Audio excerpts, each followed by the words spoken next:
Je suis Albi et je suis aujourd'hui avec Alex Murphy. Alex qui est DJ résident au Four Seasons et au Bar Georges. Pas que d'ailleurs. Un peu partout à Montréal, mais spécifiquement à ces deux endroits-là. Alors écoute, c'est des très très beaux endroits. Déjà, je voulais te demander, bon tu as une longue carrière, tu joues, c'est ton métier on va dire même. Oui. Ça fait déjà quoi, une vingtaine d'années que tu joues? Oui, 20 années que je suis passionné de ça, mais 10-15 ans professionnel, mais récemment, quelques années où j'arrive à en vivre. Là. Pour commencer, est-ce que tu peux nous parler un peu de comment tu as débuté et comment t'es venu un peu cette passion-là est-ce que ça vient de la musique ou est-ce que ça vient du DJing? Comment c'est venu de ton côté? C'est sûr qu'en vieillissant, il y a beaucoup de choses que j'ai pu recoller de ma tendre enfance, mais pour faire une histoire courte, j'étais littéralement un hip-hop guy avec mes amis et tout, mais je remercierai toujours deux amis en particulier qui m'ont introduit à la musique électronique.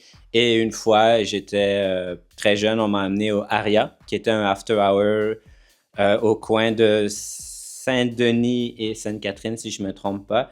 Et on m'a amené voir Tiesto. Et c'est comme ça que j'ai découvert le monde du DJing au-delà des clubs qui me fascinait déjà. Et un jour, je me suis dit, je peux pas croire qu'on est tous là, pris comme dans des sardines à aduler quelqu'un. Et j'ai fait comme, il faut que j'essaye ça un jour. Et c'est vraiment parti de là, mon histoire de DJ. En plus, ça devait être la bonne époque de Tiesto, ça. Ah oui, la meilleure, même façon de parler. Je connaissais rien, la vérité, mais j'étais un trance guy, j'ai adoré ça. Et ouais, j'ai même travaillé au Aria après, par la suite, comme promoteur, parce que j'aimais trop ça. Bonne anecdote. Maintenant qu'on parle des afters, mais qu'est-ce qui change entre cette époque-là dont tu parles et l'époque d'aujourd'hui au niveau des afters? D'après toi, c'est quoi là, le vrai changement? Oh, je crois que c'est une question de génération et technologie aussi. Avant, il fallait, si je peux résumer ça, il faut se rejoindre à quelque part pour être tous ensemble. Aujourd'hui, c'est différent la connexion qu'on a entre nous-mêmes, le dance floor, les clients versus l'événement. Alors, je pense qu'avant, c'était vraiment plus une question de on se rassemble tous à un endroit et c'était la raison pourquoi il y avait plusieurs clubs ou after hour. Aujourd'hui, il y a tellement d'événements qui se font par toutes sortes d'artistes qui ne nécessitent pas nécessairement d'être dans un after hour ou dans une lignée de clubs de nuit, ce qui, selon moi, fait un gros impact sur le changement du nightlife aujourd'hui en 2025. Est-ce que tu te rappelles la première fois où tu as joué devant un crowd? Oui, effectivement. C'est drôle à dire. J'ai une petite anecdote avec ça. J'étais tellement stressé de jouer à un événement où j'étais même pas payé quand j'y pense. Alors, j'avais aucune raison d'être stressé. Mais la blague, c'est que j'avais inversé la CDJ 1 et 2, si je peux dire, à l'envers. Donc, la 2 était dans le 1 et la 1 était dans le 2. Donc, au lieu de me dire, je vais juste swipe, j'ai joué toute la soirée le 1 dans le 2, le 2 dans le 1 et vraiment... Donc tu regardais là-bas et... c'était un peu n'importe quoi, mais c'était vraiment une belle histoire que je me rappelle bien, en fait. Je pense que ça, c'était une de mes premières fois. Là.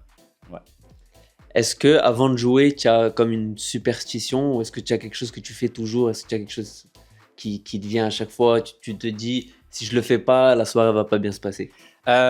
Non, la vérité, non, c'est un combat mental.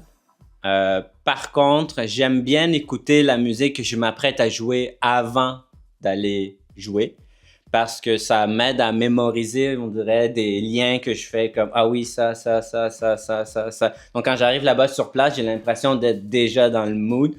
Et avant d'en arriver même à ce processus-là, la première étape, c'était que quand je stressais, je me disais toujours « Ça peut pas être pire qu'à la maison. » Parce que tu pratiques à la maison et je pense que c'est ça le secret, c'est comment tu développes ta force mentale et la pratique chez toi versus le moment qui vient où il faut performer.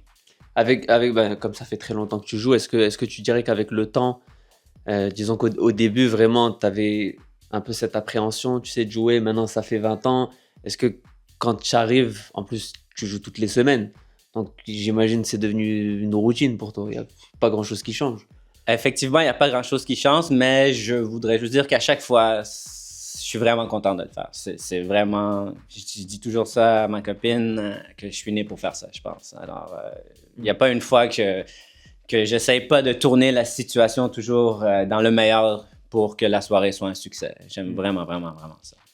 Dans toutes les fois où tu as joué devant un public, est-ce que tu te rappelles une chose qui t'a marqué, quelque chose peut-être qui t'a énervé un peu que le crowd a fait?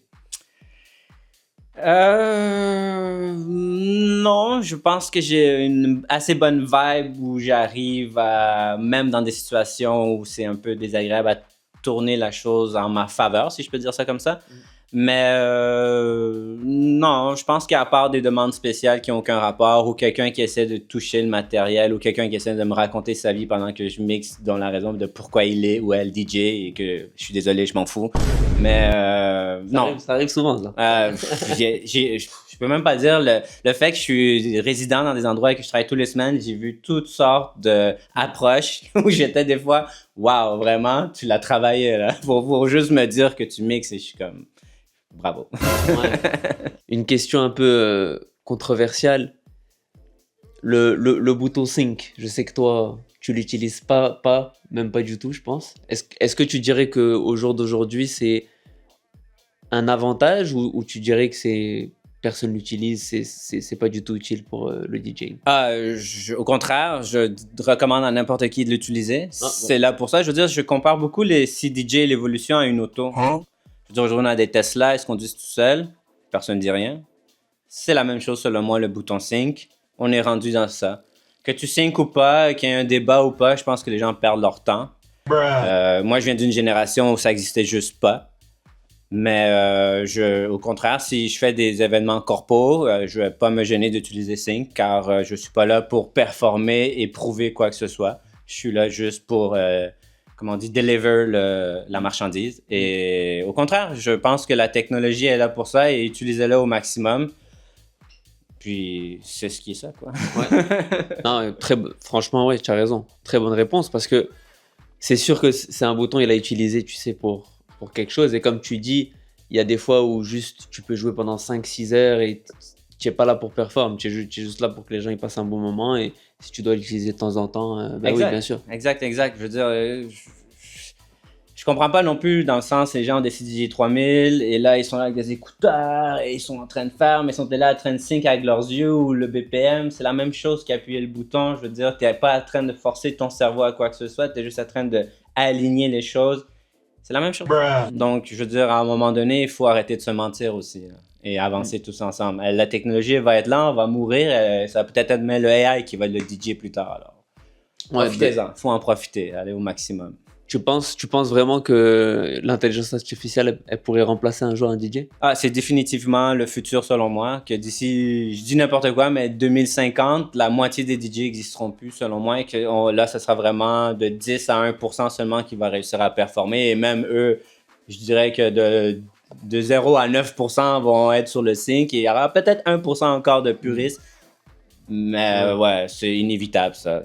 Il faut que les puristes comme nous, ils restent encore. Ah oui, ça c'est sûr. Mais il faut qu'on montre à la nouvelle génération les vrais sons, les vrais producteurs, les vrais... Mais je crois que ça va toujours rester à cause que le vinyle disparaîtra pas, selon moi. Donc il y aura toujours des gens qui vont collectionner et être curieux de mettre un disque à la suite de l'autre sans nécessairement essayer de te forcer à beatmatcher, ce qui va rester l'essence de faire une bonne sélection. Mais il y a tellement de mauvais DJ que c'est sûr que le AI va les battre. Là. Ouais. C'est inévitable, ça. Là, je veux dire. C'est comme, tu te bats pas avec l'ordi, là, c'est garanti que tu perds. Est-ce que c'est le DJ qui fait le crowd ou est-ce que c'est le crowd qui fait le DJ? J'ai envie de dire que, puisque je suis DJ de métier, que c'est le DJ qui fait le crowd, mais au bout du compte, c'est un combat 49-51%. C'est toujours très, très, très, très minime la ligne entre les deux où tu gagnes, mais idéalement, tu veux gagner en tant que DJ car c'est toi qui, dans un sens, sais même d'avance qu'est-ce qui s'en vient. Et en plus, des fois, tu arrives à lire un peu le crowd et gagner une partie ici et te dire « Ah, je pense que cette chanson-là va venir rassembler tout le monde. » Et c'est là où je pense que le DJ fait la différence.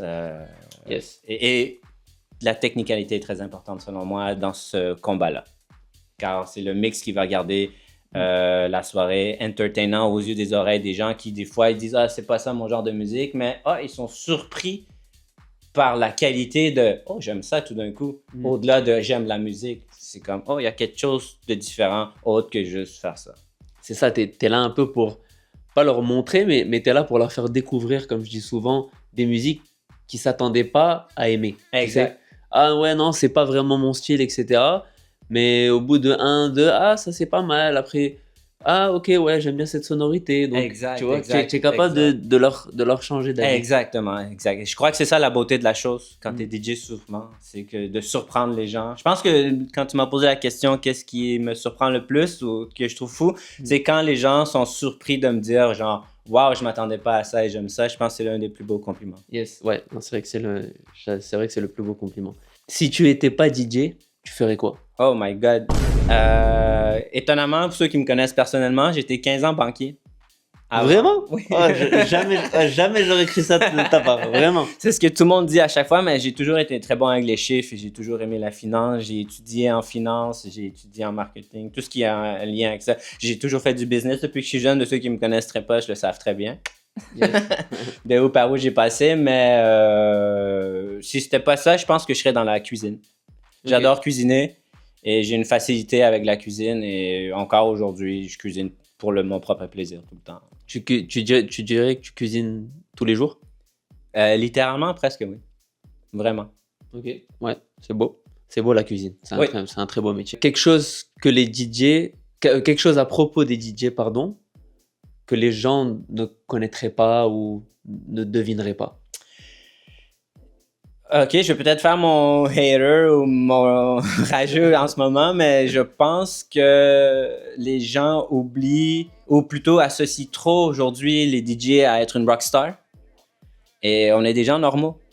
À la vérité, je suis pas un superstar, je suis pas extraverti comme certains voudraient que je le sois. Alors, ayez un minimum de conscience que on a peut-être eu une journée, peu importe, c'est pas ça que je veux dire, mais il faut juste comprendre qu'on est un humain comme n'importe qui d'autre et il faut arrêter d'associer à party, drogue, after, sexe. Non, des fois, après mon chiffre, tout ce que je veux, c'est rentrer chez moi. Ouais. Alors, je pense que la plupart des gens, surtout dans l'image d'aujourd'hui, on essaye d'obliger les gens à être quelque chose qu'ils ne sont pas et je pense que le but, c'est de rester authentique. Yes. Donc le premier mot qui te vient en tête après after party. Extended set. DJ culture. Vinyle. Vinyle. Passion. Dextérité. USB. Merci, amen. Hangover. Le moins possible. Crowd. I love it. Montréal. Repose en paix. Ah oui? Pourquoi? C'est plus ce que c'était le nightlife selon moi à Montréalais. Ouais. Il est très dominé par un seul style et un groupe, Mm. ce qui fait qu'il manque de diversité dans la scène montréalaise selon moi. Yes. Sound system. Très important. B2B. Je déteste. The 80s. I love it. Favorite drink. Negroni. Très bon ça. Très très bon. Si tu pouvais jouer un track jusqu'à la fin de ta vie, ça serait lequel? J'ai pas de track. Moi, ce qui m'a fait... Je sais que tu cherches un mot, mais je vais dire un mix. Ouais. C'est ce qui m'a fait aimer la musique. Moi, c'est écouter les mix de DJ. C'est ça que je veux dire par un mix. Okay. Donc pas un morceau en particulier. Non, mais j'ai des mix que j'écoute depuis 25 ans. Okay. Et qui, encore aujourd'hui, je ne m'attends jamais à les écouter car ils me fascinent et ont façonné ma façon d'approcher. Ok, bah donne-moi un. David Morales, live au stéréo 2003. Il est sur Internet, celui-là? Je vais te le donner si tu veux. Ok, oui, s'il te plaît. Je veux bien. Un DJ ou un producteur sous-coté selon toi? Alex Murphy. Pour ceux qui connaissent pas Alex Murphy, voilà, ça fait 15 minutes, on a appris à le connaître. Un artiste ou un DJ qui a influencé le plus ton style? Frankie Knuckles et David Morales. Définitivement les DJ que j'ai vu le plus de ma vie avec Danny Tenaglia. Tu l'as vu en live, Frankie Knuckles? Oui. Où? Au parking. J'ai même ici un vinyle signé de lui avec le flyer de l'événement et tout. J'ai des heures et des heures accumulées de ces gars-là à voir. Je passais littéralement des soirées entières à être derrière eux, à juste regarder mixer et me dire un jour je vais faire comme eux. c'est la plus belle chose, je crois que c'est voir Frankie Knuckles. Pour ceux qui savent pas c'est qui Frankie Knuckles, tapez sur internet. Ouais. C'est littéralement la personne qui a inventé la house. Façon Donc, de parler, c'est le godfather of house music. c'est ça. Manquer de respect, il y a beaucoup de DJ que j'adore et que j'ai vu à Montréal et partout dans le monde qui sont excellents, qui m'ont influencé énormément. Mais Ouais, ben c'est sûr. Là, tu as donné le. exact, c'était Le top comme du top. facile à dire, exact. Mais j'ai eu la chance d'y avoir accès à ces gens-là. C'est C'est ça sûr. la différence. C'est ça. Comme moi qui est. Enfin, je les connais, ça fait longtemps, mais je les ai vraiment découverts il n'y a pas si longtemps. Et je suis comme.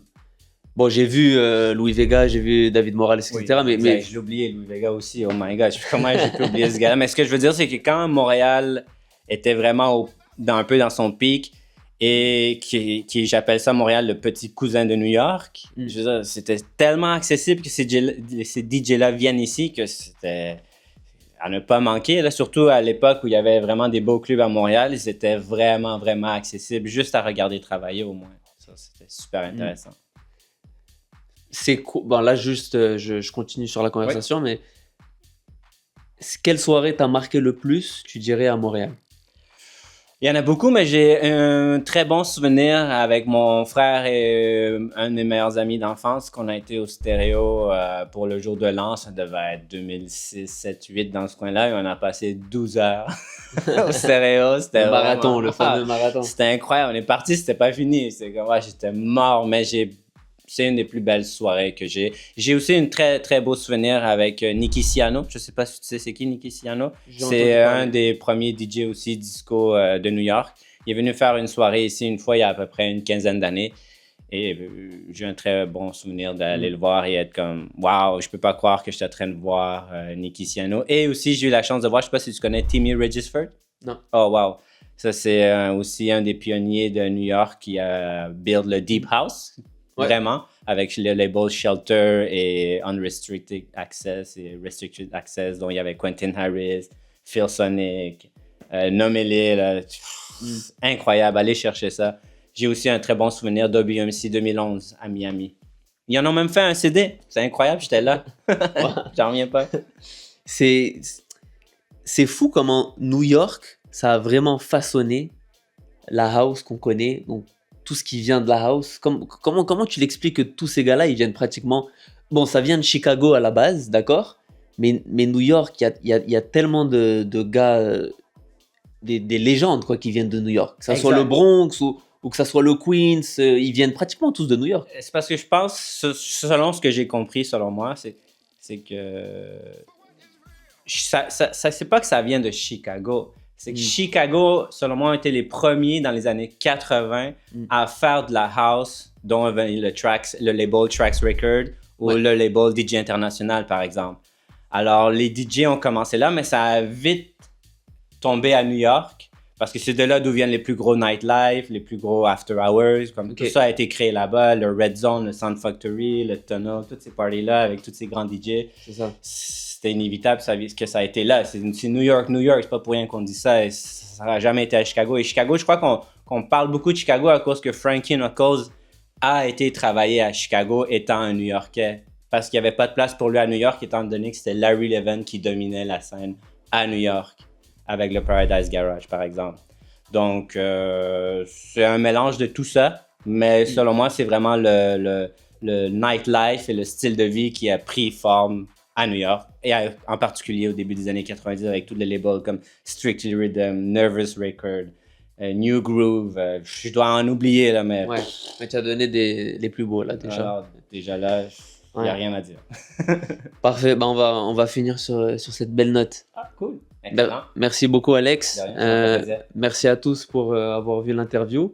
N'hésitez pas à commenter, liker, partager et on se retrouve très bientôt pour un nouvel épisode. Salut!